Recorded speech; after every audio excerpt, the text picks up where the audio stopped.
Tucked away on Science Hill is a little-known laboratory that researches state-of-the-art fiber optic technology. Here with more is Peter Acosta. What do your eyes have in common with the Earth's atmosphere?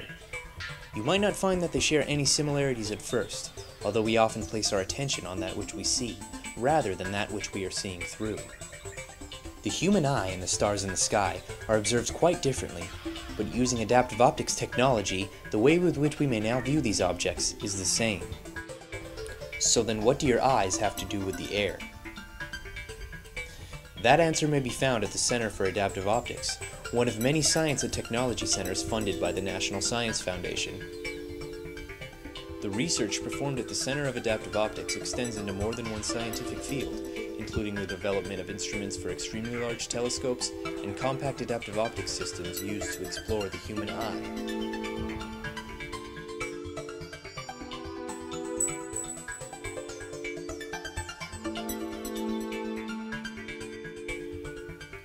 You may be asking yourself, what exactly is adaptive optics technology? How does it work? Well, adaptive optics, in short, is a way of untwinkling the stars. The Earth's atmosphere is turbulent, a lot like heat waves coming off of hot pavement, and when you look through those, everything sort of shimmers and blurs. Same thing happens in the air between us and space. And that causes a pinpoint star, instead of being a pinpoint in our images, being a big fuzzy blob. And that, of course, limits how well your telescope can perform.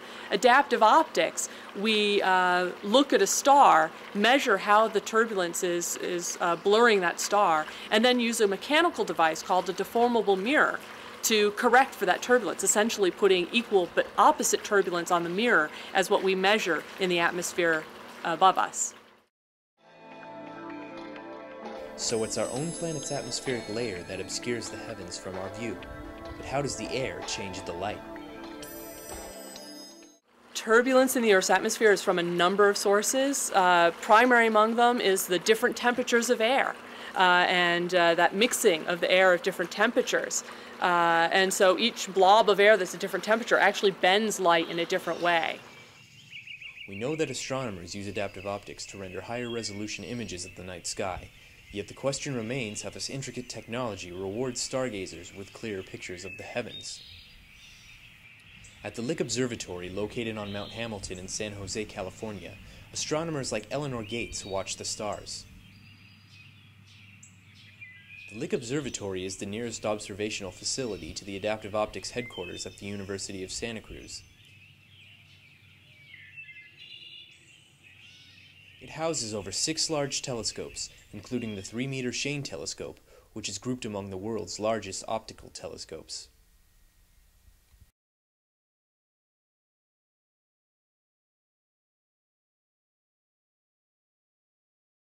The Shane telescope is equipped with an adaptive optics system which attaches to the base of the telescope. Using adaptive optics to correct distortions in starlight, the telescopes at the Lick Observatory are able to capture higher resolution images of the sky. The Shane telescope at Lick is also equipped with a powerful sodium-ion laser known as a laser guide star, which aids in measuring turbulence in the atmosphere.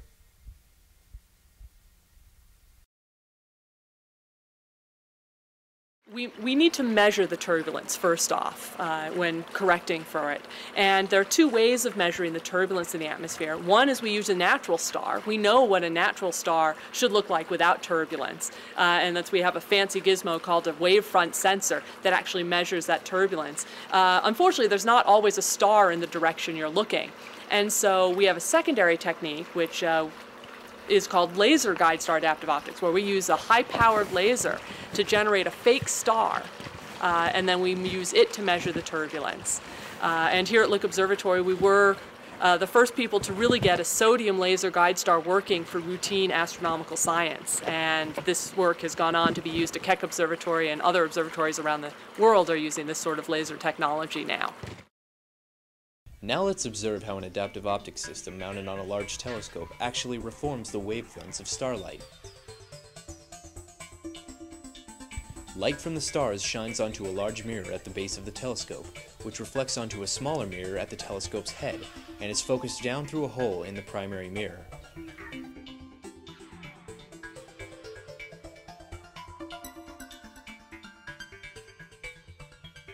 The light now enters the adaptive optical system attached to the base of the telescope, which is connected to a computer or network of computers used to monitor the incoming signals.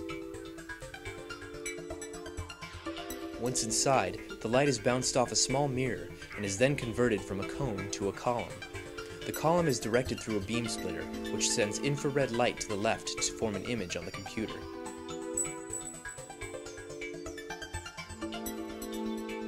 Remember, starlight is distorted by the Earth's atmosphere upon entering the system, therefore the wavefronts of light that make contact with the telescope are also distorted. However, as the distorted light passes through the beam splitter, it is analyzed by a wavefront sensor, which in turn sends a signal to the deformable mirror. The deformable mirror transforms its flexible surface with minute accuracy up to 1,000 times per second, automatically compensating for the distortions in light. The light that has reflected off the deformable mirror is now balanced and may be observed with significantly improved resolution.